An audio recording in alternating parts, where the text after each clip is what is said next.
अरे मित्रांनो, तुम्हाला आमचं मातीचं गाणं आवडलं का?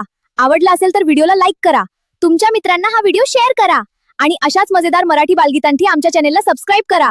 लाईक करा, शेअर करा, सबस्क्राईब करा आणि पुन्हा भेटायला नक्की या.